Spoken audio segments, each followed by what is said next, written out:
Olá, família! Sejam todos bem-vindos ao estudo diário das Escrituras. Hoje nós vamos estudar aqui Apocalipse, capítulo 3, do versículo 1 ao versículo 6, apenas 6 versículos aqui, falando sobre a igreja em Sardes.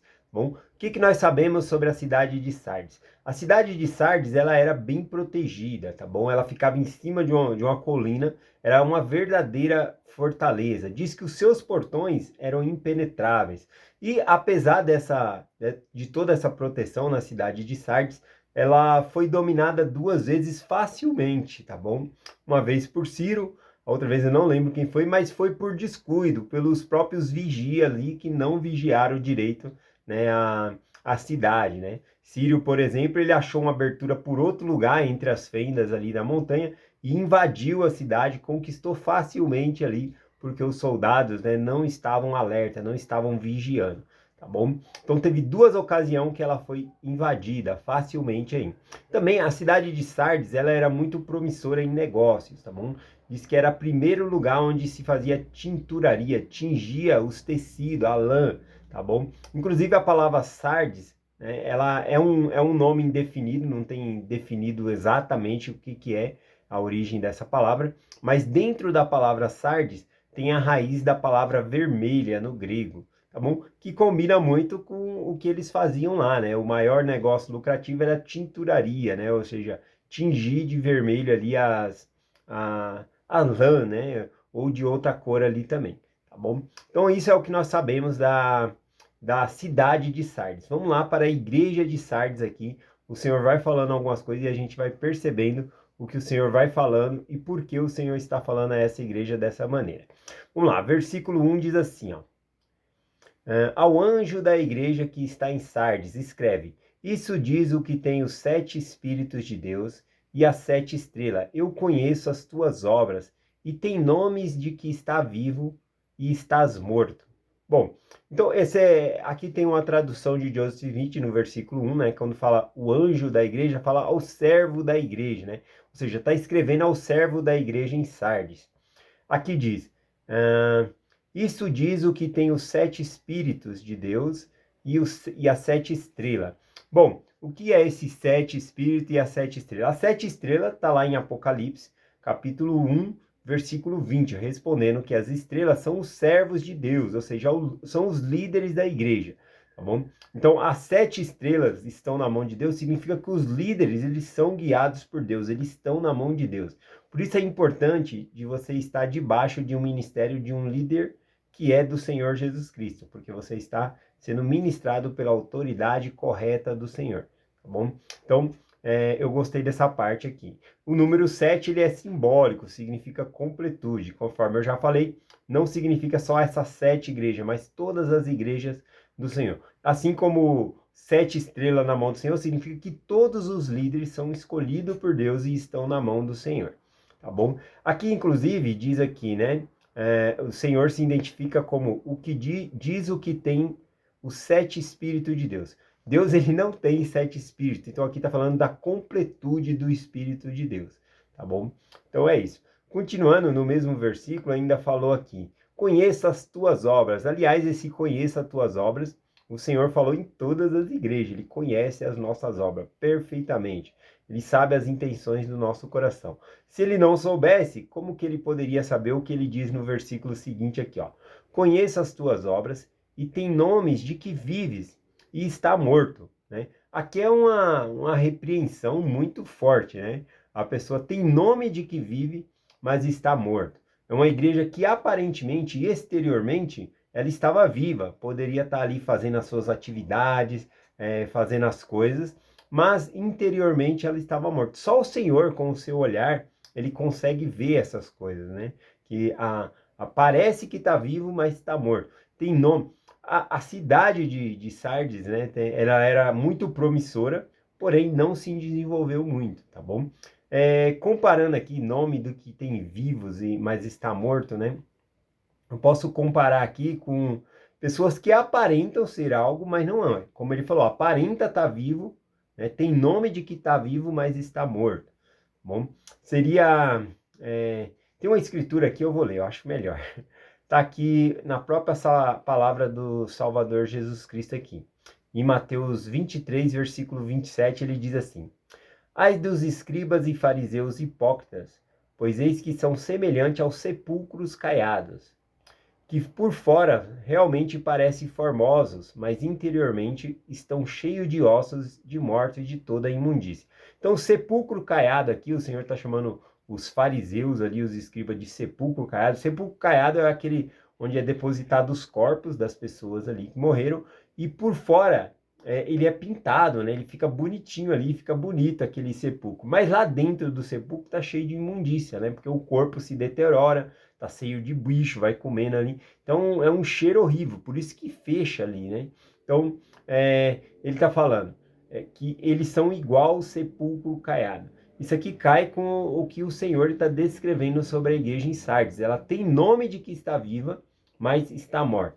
Tem um determinado clube de futebol, quando eu era mais novo, eu não sei agora, mas esse clube de futebol, né, na Europa, ele tinha os melhores jogadores, eram as melhores estrelas do futebol. Só que esse clube, né, de futebol, ele não ganhava os títulos. Eles tinham as melhores estrelas, mas não conquistavam os títulos, né? Era incrível isso. A lógica seria, se você tem os melhores jogadores, é ter, então, o melhor time de futebol, né? Era o elenco mais caro que tinha, mas mesmo assim eles não ganhavam o título.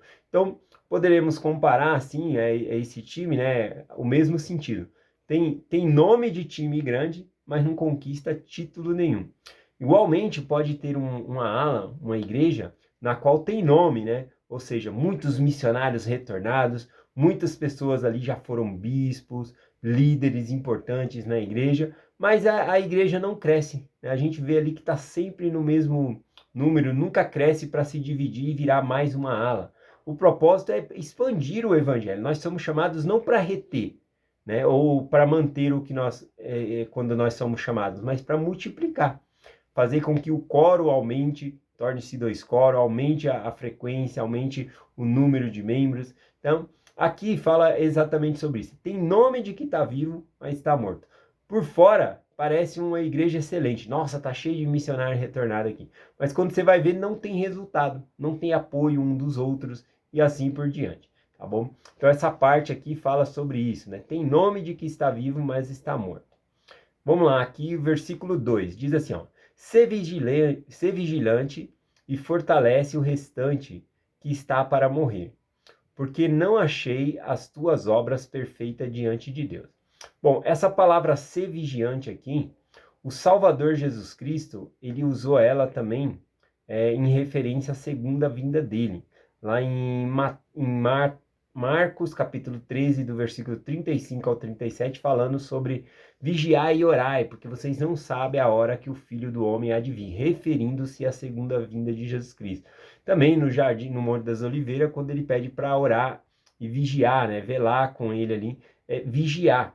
E essa palavra vigilante significa vigiar. Inclusive, né, ele está falando isso para a igreja em Sardes. E a própria Sardes, antes da época de Jesus Cristo, né, ela foi invadida 2 vezes. Uma vez por Ciro, né, tem a época aqui, em 500 e poucos anos antes de Jesus Cristo, ela foi invadida. Aqui, ó, em 549 antes de Cristo, né, foi por Ciro, e também há 218 anos antes de Cristo, novamente ela foi invadida.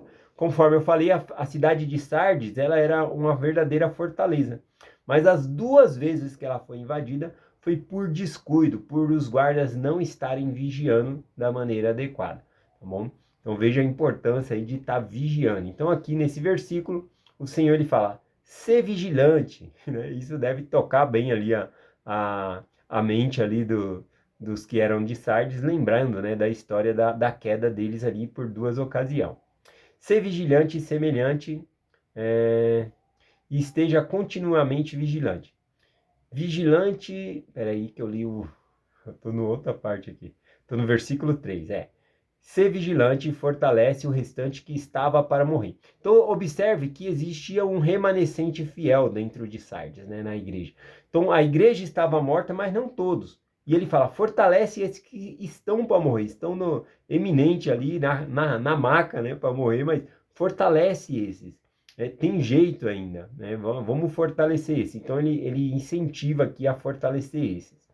E aí ele fala aqui, porque não achei as suas obras perfeitas diante de Deus. Essa palavra perfeita, aqui no grego, não significa perfeito de perfeição, mas significa perfeito de continuar fazendo. Então, para o Senhor, a perfeição é nós continuarmos fazendo, continuarmos avançando, continuarmos, caiu, levanta e continua, é isso que significa.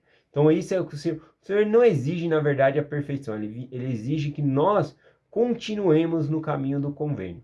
A perfeição vai ser uma consequência se nós continuarmos no caminho do convênio. Se você continuar progredindo, ser perfeito vai ser uma consequência disso mediante a expiação de Jesus Cristo. Vamos lá para o próximo versículo aqui. Versículo 4. Ainda no versículo... Foi o versículo 2 que eu li. Ainda no versículo 2 eu separei aqui Isaías 52, do versículo 1 ao 3, na qual diz: desperta, desperta, veste da tua fortaleza, ó Sião, veste das tuas vestes formosas, ó Jerusalém. Que lembra, né, os convênios, né? Quando ele fala se fortalece, desperta, veste-te, né? Lembra os convênios que nós fazemos com o Senhor no templo. Então a gente tem que se revestir aqui desses convênios. Versículo 3 diz assim: lembra-te, pois, do que tens recebido e ouvido, e guarda-o, e arrependa-te. E se não velares, verei sobre ti como um ladrão, e não saberá a hora que sobre ti virei, né? Então aqui novamente ele referindo-se à segunda vinda, mandando mais uma vez eles vigiar, tá bom? Estar constante em vigilância para a segunda vinda de Cristo, tá bom? Então é esse o sentido aqui da escritura. Esse versículo 3 aqui, ele tem outras interpretações de tradução também, vou deixar marcado aqui na descrição do vídeo, tá bom? É porque ela tem o sentido no presente, no futuro, né? E fica difícil de colocar no português. No português até que a tradução tá boa, mas ela tem um significado a mais, eu vou deixar aí na descrição do vídeo. Então as advertências que foram aqui à igreja de Sardes, ser vigilante, para eles vigiar, confirmar o restante que estava para morrer, ou seja, fortalecer aqueles irmãos que estavam também para morrer e fortalecer eles para que eles não morressem. Lembra-te, guarda-o, arrependa-te, né? Então essas são as advertências aqui à igreja de Sardes. Vamos lá. Vamos versículo 4 agora. Versículo 4 diz: mas também tem em Sardes algumas pessoas que não contaminaram as suas vestes, e comigo andarão de branco, porquanto são dignas disso. Então, novamente falando sobre os remanescentes fiel. A igreja estava morta? Sim, né, por dentro, interiormente. Mas havia uns que não haviam contaminado as suas vestes, né? Lembrando que a cidade de Sardes, ela tingia os tecidos ali de outra cor. E você, para voltar para o estado original, não tem como, mas o Senhor, ele consegue fazer com que nós voltemos a um estado original, sem manchas, tirar todas as manchas. Então ele fala que alguns não mancharam as suas roupas, são dignos de andar com o Senhor, tá bom? E o restante a gente tem que fortalecer conforme ele vai falando aqui. Tem uma palavra lá em Malaquias capítulo 3, versículo 2, também se referindo à segunda vinda de Cristo, falando aqui que a gente deve ser purificado como fogo do ourives ou o sabão do lavandeiro. O sabão do lavandeiro é o seguinte: quando as pessoas iam até o templo em Jerusalém para adorar, um pouco acima eles iam lá e lavavam as suas roupas, né? Como tinha pouca roupa na época, eles se cingiam com um pedaço de pano assim em volta da cintura, enquanto o lavadeiro ali ia lá e lavava, com uma potássia bem forte. Então a roupa saía branquinha, saía limpinha. Então ali a pessoa ia até o templo para poder entrar. Porque no templo tinha o sacerdote que examinava. Se a pessoa estivesse todo desleixado, com a roupa toda suja, não podia entrar. Então é importante ter essa lavagem, essa purificação. Aqui, simbolicamente, nos limpar do pecado, do mal, para poder entrar no templo. A mesma coisa, nos limparmos de nossos erros para entrar na presença do Senhor. Então, o Senhor, ele é o nosso sabão, tá bom? Ele é o que nos limpa e nos purifica, que vai fazer com que nossas vestes se tornem brancas. Essa é a promessa do Senhor aqui. Versículo 5, então, ele vai falar sobre essas promessas aqui para essas pessoas, né, que venceram aqui o mundo, venceu o pecado mediante a expiação de Jesus Cristo. Versículo 5 diz: E o que vencer será vestido de roupas brancas, e de maneira nenhuma arriscarei o seu nome do livro da vida. E confessarei o seu nome diante de meu Pai e diante de seus anjos. Esse confessarei o seu nome diante de meu Pai, diante de seus anjos, lembra bem aquela escritura que fala sobre aquele que, está lá em Mateus 10, 22, aquele que perseverar até o fim será salvo. Acho que não era isso, não, era Mateus 10, 32. Portanto, qualquer que me confessar diante dos homens, eu confessarei diante de meu Pai, que está no céu. Então, assim como nós confessamos ao Senhor, Ele vai nos confessar. Esses são meus filhos, podem entrar, tá bom? Então, o Senhor nos confessa perante Deus e perante os anjos ali também. Mas se você nega a Cristo, então também Ele vai te negar. A Escritura continua falando nisso. Então, só voltando aqui no versículo 5, essa promessa, né? Ao que vencer será vestido de vestes brancas, de roupas brancas, fazer convênio no templo, né? Andar no caminho do convênio. E de maneira nenhuma arriscarei o seu nome do livro da vida. O nome já está no livro da vida. Você faz convênio e ele fala, jamais será arriscado o seu nome, já estava lá. O livro da vida, né, é o registro das pessoas que nasceram na terra e já tem por garantia um reino de glória, tá bom? Só de você nascer, você já tem um reino de glória. Existe o reino celestial, o reino terrestrial, o reino celestial. Você já tem direito a um reino de glória. Para você ser riscado, né, o seu nome do livro da vida, você tem que cometer um pecado imperdoável, né, a blasfêmia contra o Espírito Santo, conforme mencionado já pelo próprio Jesus Cristo. Bom, então nós já estamos dentro do livro da vida.